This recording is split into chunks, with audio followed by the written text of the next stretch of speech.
சற்றுமுன் வெளியான தகவல். கலைஞர் மகளிர் உரிமை தொகையில் முக்கியமான தகவல் வெளியிடுது. அது என்னன்னு பார்க்க போறோம். நீங்க நம்ம சேனலும் சப்ஸ்கிரைப் பண்ணாம இருந்தீங்கன்னா, மறக்காம லைக் பண்ணிக்கோங்க, சப்ஸ்கிரைப் பண்ணிக்கோங்க. உங்க நண்பர்களுக்கு தெரியப்படுத்த ஷேர் பண்ணுங்க. திமுக அரசால் அறிமுகப்படுத்தப்பட்டு தற்போது நாட்டின் பல்வேறு மாநிலங்களிலும் விரிவடைந்துள்ள மகளிர் உரிமை தொகை திட்டத்திற்கு தமிழகத்தில் நடப்பு நிதியாண்டில் ரூபாய் 13,807 கோடி ஒதுக்கீடு செய்யப்பட்டுள்ள நிலையில், இந்த திட்டத்தில் யாருக்கெல்லாம் உரிமை தொகை கிடைக்கும்? அதாவது திமுகவின் தேர்தல் வாக்குறுதியில் முக்கியத்துவம் பெற்ற உறுதிமொழிகளில் ஒன்றாக மகளிர் உரிமை தொகை திட்டம் தமிழகம் முழுவதும் அறிமுகப்படுத்தப்பட்டு நல்ல வரவேற்பை பெற்றுள்ளது. மேலும் இந்த திட்டம் தற்போது நாட்டின் பல்வேறு மாநிலங்களுக்கும் விரிவுபடுத்தப்பட்டு வெற்றிகரமாக செயல்படுகிறது. இந்நிலையில் தமிழக அரசின் 2025 முதல் 2026ஆம் நிதியாண்டுக்கான நிதிநிலை அறிக்கையானது தமிழக சட்டமன்றத்தில் கடந்த 14ஆம் தேதி தாக்கல் செய்யப்பட்டது. தமிழக நிதிநிலை அறிக்கையில் ரூபாய் 13,807 கோடியை ஒதுக்கீடு செய்துள்ளது. தமிழ்நாடு அரசு வழங்கும் கலைஞர் மகளிர் உரிமை தொகை திட்டத்தின் கீழ் தகுதியான பெண்களுக்கு மாதம் ரூபாய் 1000 வழங்கப்படுகிறது. இந்த தொகையை பெறுவதற்காக நடைமுறைகள் கீழே கொடுக்கப்பட்டுள்ளது. தகுதி விதிமுறைகள். அதாவது குடும்ப தலைவி மகளிர் ஆக இருக்க வேண்டும். குடும்ப வருமானம் வருடத்திற்கு ரூபாய் 2.5 லட்சத்திற்கு குறைவாக இருக்க வேண்டும். குடும்பத்தின் நல உரிமை வயல் மற்றும் வீட்டு மொத்த நிலம் குறிப்பிட்ட வரம்பிற்குள் இருக்க வேண்டும். தமிழ்நாட்டில் நிரந்தர குடியிருப்பாளராக இருக்க வேண்டும். அரசு ஊழியர்கள், வரித்தொகை செலுத்துபவர்கள் மற்றும் உயர்ந்த வருமானம் உள்ளவர்கள் தகுதியற்றவர்கள். விண்ணப்பிக்கும் முறை. நேரில் விண்ணப்பிக்க உங்கள் அருகில் உள்ள ரேஷன் கடை அல்லது இ-சேவை மையம் சென்று விண்ணப்ப படிவம் பெறலாம். தேவையான ஆவணங்களை ஆதார், குடும்ப அட்டை, வருமான சான்று, வங்கி கணக்கு விவரம் வழங்க வேண்டும். பூர்த்தி செய்யப்பட்ட விண்ணப்பத்தை சமர்ப்பிக்கவும். ஆன்லைன் மூலம் விண்ணப்பிக்க தமிழ்நாடு அரசு இணையதளம் அல்லது இ-சேவை மையத்திற்கு சென்று விண்ணப்பிக்கலாம். உங்கள் மொபைல் எண் அல்லது ஆதார் எண்ணை பயன்படுத்தி பதிவு செய்யலாம். அது மட்டும் இல்லாமல் தமிழ்நாடு மாற்றுத்திறனாளிகளுக்கு உதவித்தொகை மத்திய அரசு வழங்குகிறதா? அதை சொல்லி தான் பார்க்க போறோம். மறக்காம நீங்க லைக் பண்ணிக்கோங்க, சப்ஸ்கிரைப் பண்ணிக்கோங்க. தமிழ்நாடு அரசு உண்மை கண்டறியும் குழு ஒன்றை அமைத்துள்ளது. அந்த குழு அரசு மற்றும் அரசு திட்டங்களுக்கு எதிராக பரப்பப்படும் பொய்கள், அவதூறுகளுக்கு சரியான ஆதாரங்களுடன் உண்மையான விளக்கத்தை கொடுத்து வருகிறது. அந்த வகையில் தமிழ்நாடு மாற்றுத்திறனாளிகளுக்கு உதவித்தொகை மத்திய அரசு வழங்குகிறது என பரப்பப்பட்ட தகவலுக்கு தமிழ்நாடு அரசின் உண்மை கண்டறியும் குழு விளக்கம் அளித்துள்ளது.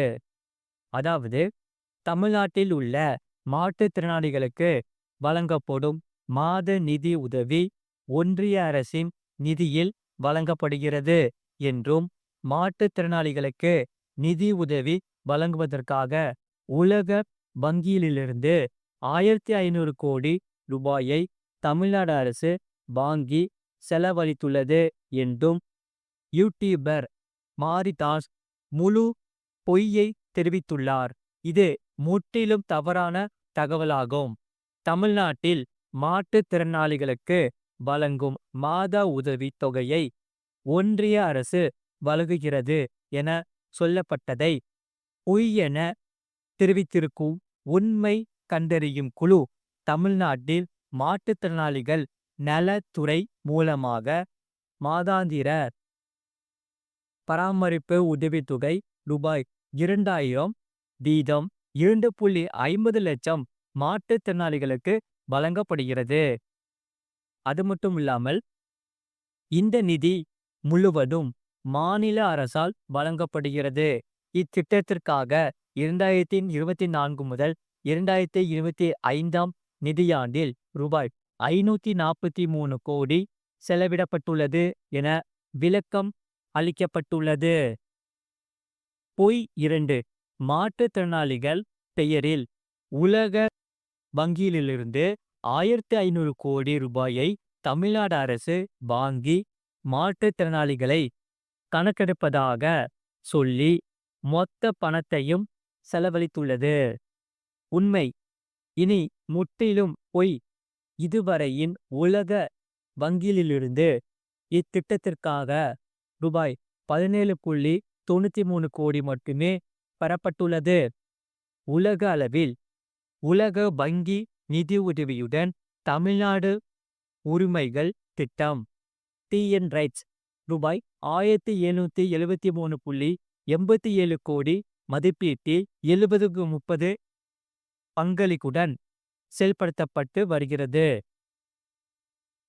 இதன்படி உலக அளவின் நிதி பங்களிப்பு ரூபாய் 1238.65 கோடி மற்றும் தமிழ்நாடு அரசின் பங்களிப்பு ரூபாய் 535.22 கோடி ஆகும். இத்திட்டம் கடந்த டிசம்பர் 2022இல் தொடங்கி 6 ஆண்டுகளுக்கு செயல்படுத்த திட்டமிடப்பட்டுள்ளது. இத்திட்டத்திற்கான செலவினத்தை தமிழ்நாடு அரசு முன்னதாக மேற்கொண்டு பின்னர் உலக வங்கியிலிருந்து அதன் பங்களிப்பை பெற்று வருகிறது. இத்திட்டத்தின் கீழ் பிப்ரவரி 2025 வரை ரூபாய் 47.26 கோடி செலவு செய்யப்பட்டுள்ளது. இதுவரை உலக வங்கியிலிருந்து அதன் பங்களிப்பாக ரூபாய் 17.93 கோடி பெறப்பட்டுள்ளது. மேலும் 8.24 கோடி உலக வங்கியிடம் கோரப்பட்டு நிலுவையில் உள்ளது. உலக வங்கியுடன் மேற்கொள்ளப்பட்டுள்ள தமிழ்நாடு உரிமைகள் திட்டத்தை டிஎன் ரைட்ஸ் பயனாளிகளுக்கு நேரடியாக உதவித்தொகை வழங்கும் திட்டம் போல மாரிதாஸ் தவறாக குறுக்கிடுகிறார். இது முற்றிலும் தவறானது. இது தமிழ்நாட்டில் மாற்றுத்திறனாளிகளுக்கான கட்டமைப்பை மேம்படுத்துவது தொடர்பான திட்டமாகும் என தமிழ்நாடு அரசின் உண்மை கண்டறியும் குழு விளக்கம் அளித்துள்ளது. இது போன்ற செய்திகளை உடனுக்குடன் அறிந்து கொள்ள மறக்காம சேனலை சப்ஸ்கிரைப் செய்யுங்கள். மற்றவர்களுக்கு தெரியப்படுத்த ஷேர் செய்யுங்கள்.